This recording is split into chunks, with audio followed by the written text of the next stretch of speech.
Jadi bagi setiap kita yang menghafal Al-Quran itu selalu ya, hampir selalu bahkan menurut saya, kalau tidak boleh dibilang semuanya, itu mengalami sebuah problem ya, umumnya itu dua.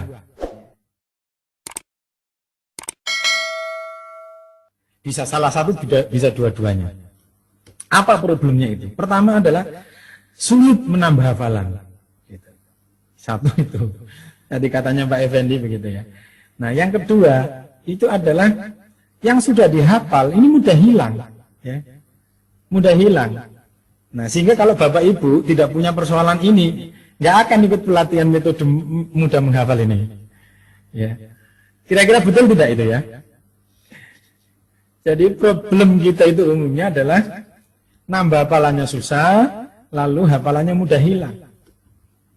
Nah, kenapa hal demikian ini terjadi pada kita? Ini yang penting untuk kemudian kita diskusikan bersama mengawali materi teknik mudah menghafal. Jadi, kalau kita merasakan seperti itu, ini jebakan Batman yang membuat kita ini tidak maksimal dalam menghafal.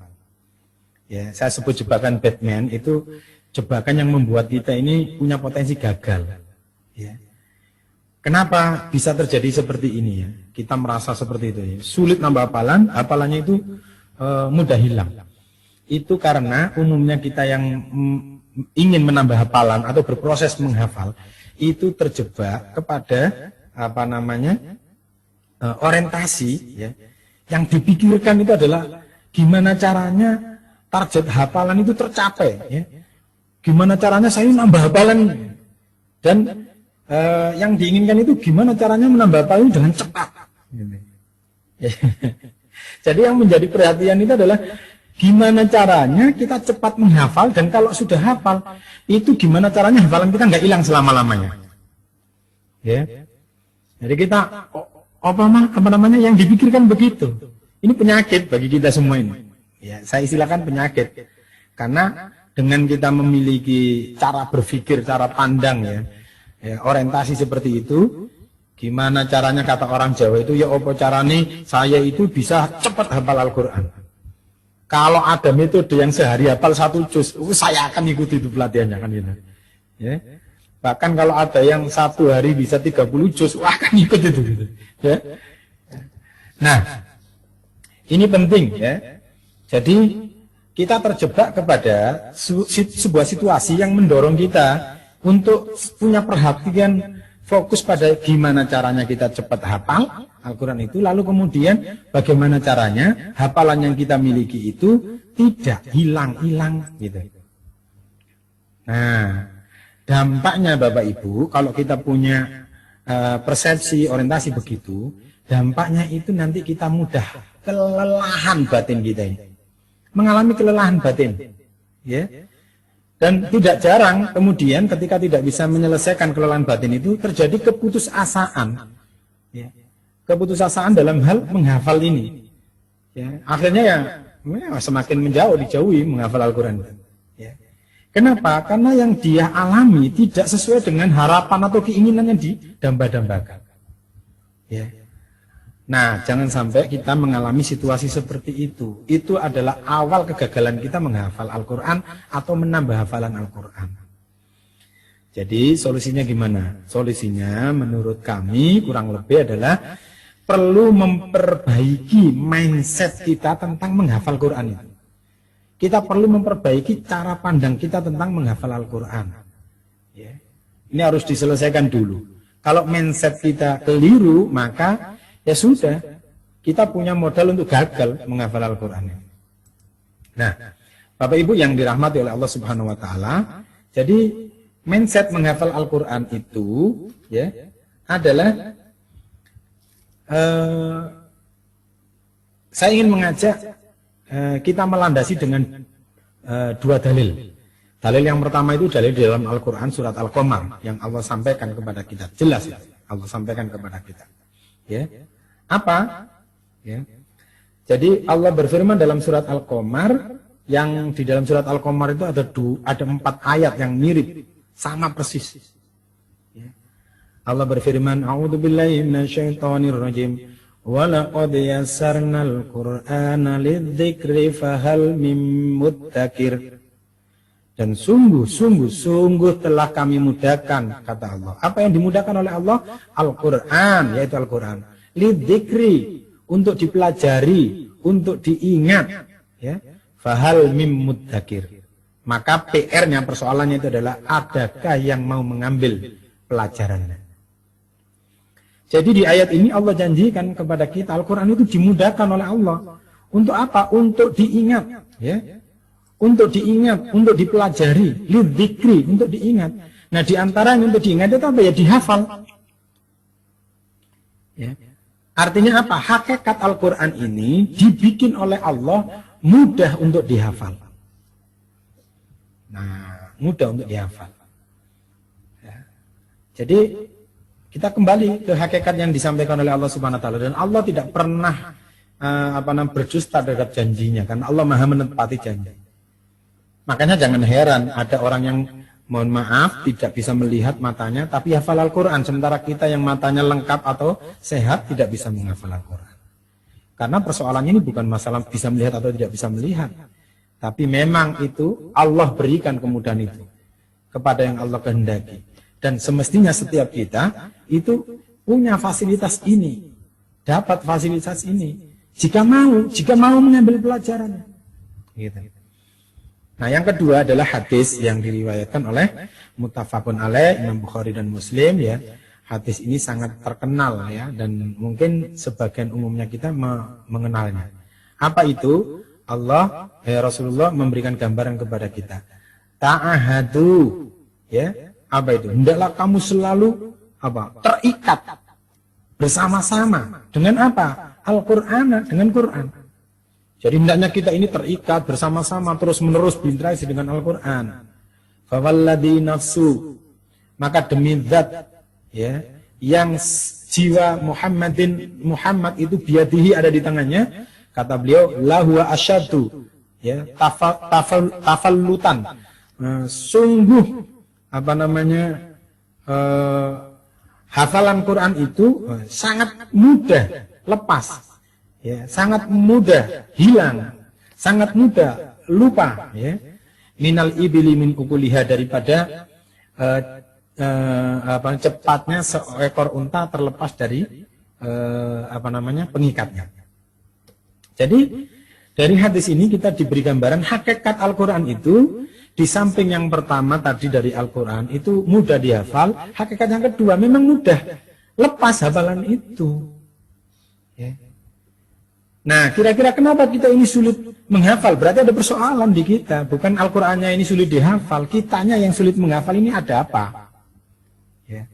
Yang kedua adalah ketika kita punya hafalan mudah hilang, ya, itu ya, memang hakikatnya begitu. Makanya Rasulullah menggambarkan kepada kita, kalau kita ingin menjaganya ya harus kita upayakan terjaga, karena memang lebih mudah hilang, ya, mudah hilang. Nah, jangan sampai dengan hadis ini kita kemudian ditakut-takuti, ojo katik menghafal Quran, ya. Bir jabir wis gak usah menghafal Quran, wis tuwek kamu itu, kan gitu. Ya, nanti kalau lupa tambah dosa gitu. Kan ada ya yang memperingatkan kepada orang-orang yang menghafal Quran, jangan sampai hafalannya itu kemudian tidak dirawat, tidak dijaga, lalu kemudian hilang. Dan itu kemudian ya diancam oleh Allah. Tapi ancaman itu jangan dipandang sebagai sesuatu yang membuat kita harus meninggalkan menghafal Al-Quran ini. Karena Allah dan Rasulnya memotivasi untuk menghafal. Nah, ini godaan setan luar biasa. Seringkali kan kita dengar begitu. Terus gak usah menghafalkan Quran. Nanti kalau lupa tambah dosa. Gitu ya Bapak Ibu. Itu kan kira-kira sama dengan sebuah ayat di dalam Al-Quran yang ayat itu Allah mengancam orang yang sholat, ya, maka ya neraka wel bagi orang-orang yang sholat, yang sholatnya itu apa? Yang sholatnya itu lalai. Apakah kemudian dengan ancaman Allah itu lalu kemudian kita meninggalkan sholat? Bukan, ancaman itu membuat kita harusnya termotivasi untuk menjaga kualitas sholat agar tidak termasuk sholat yang lalai, yang kemudian tidak berbalas pahala malah diancam dengan neraka wel. Ya sama, ya. Kalau kemudian ada peringatan terhadap orang-orang yang melupakan hafalan Al-Quran, itu adalah peringatan supaya kita termotivasi menjaganya agar tidak hilang. Nah, maka solusinya itu adalah bagaimana Bapak Ibu kita memperkuat interaksi dengan Al-Quran. Ya. Tahadu perintahnya Al-Quran. Nah, dalam kaitannya dengan menghafal dan menjaga hafalan, interaksinya itu apa ya? Ya membaca sebanyak-banyaknya. Ya, kuncinya membaca saja sebanyak-banyaknya. Ya. Jadi kalau kita mau menambah hafalan, bisa nggak bisa ya harus memperbanyak membaca yang mau dihafal. Kalau kita mau menjaga hafalan ya tidak bisa tidak, ya harus memperbanyak membaca yang sudah dihafal. Ngarifi iki. Ya. Konco-konco. Nah, Bapak Ibu sekalian yang dirahmati oleh Allah Subhanahu wa taala. Mohon izin yang baru masuk untuk di-mute ya suaranya. Biar didengar oleh yang lain. Nanti kalau ngomong baru boleh dinyalakan lagi. Ya. Nah, Bapak Ibu, ya. Jadi kata kuncinya menyelesaikan persoalan yang kita hadapi tadi ya, memberikan waktu, hak waktu untuk kita berinteraksi dengan Al-Quran, minimal itu dalam bentuk membaca. Ya. Membaca Al-Quran. Makanya Imam Bukhari ketika ditanya oleh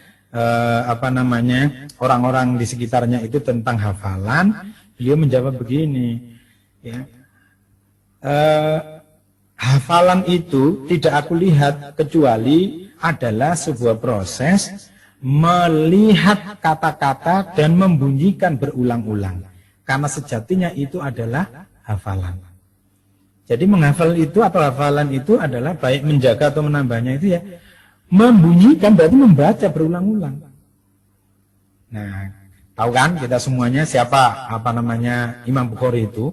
Ya beliau yang terkenal dengan hafalan hadis yang luar biasa itu. Nah, Bapak Ibu sekalian yang dirahmati oleh Allah, ini berkaitan dengan mindset, ya, yang harus kita bangun. Mengapa saya singgung mindset? Pak Jabir kok nggak langsung ke metode? Jadi begini, Bapak Ibu. Ada 3 unsur dalam kita bicara teknik mudah menghafal itu. Harus selesai semuanya. Unsur pertama apa? Unsur pertama itu adalah mindset, cara pandang. Kalau cara pandangnya keliru ya akan menjadi beban. Ya.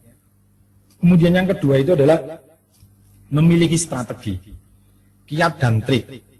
Ya, karena bagaimanapun juga menghafal Al-Quran itu luar biasa pahalanya, balasannya luar biasa. Maka tentu tidak mudah, masa dengan leha-leha saja kita dapat balasan yang luar biasa dari Allah. Nah, karena tidak mudah, maka perlu strategi, trik, kiat.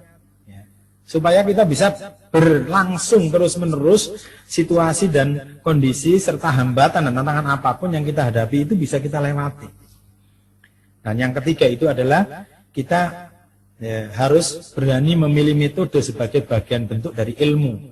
Karena orang yang melakukan sesuatu dengan ilmu, insya Allah akan lebih mudah. Kalau orang melakukan sesuatu tanpa ilmu, itu lebih sulit gitu. Kita nggak punya ilmunya reparasi mobil, tapi mau bongkar mobil ya bisa bongkar saja, nggak bisa pasang nanti. Gitu ya. Makanya Allah ingatkan, wala taqfu ma laisa laka bihi ilm. Jangan kamu ikuti sesuatu yang padanya kalian tidak punya ilmu. Nah, kita perlu menggunakan ilmu. Nah, salah satu cara menggunakan ilmu menghafal ya memilih metode yang kita ambil dari para ustadz yang sudah mendahului kita berpengalaman menghafal Al-Quran. Ya. Nah, insya Allah dengan demikian maka akan memudahkan bagi kita untuk menghafal Al-Quran. Nah, oleh karenanya mindset yang pertama tadi sudah kita selesaikan. Nah, saya ingin tambahkan mindset cara pandang yang kedua. Ya. Nah, monggo Bapak Ibu kalau mau dicatat silakan dicatat ya. Kalau mau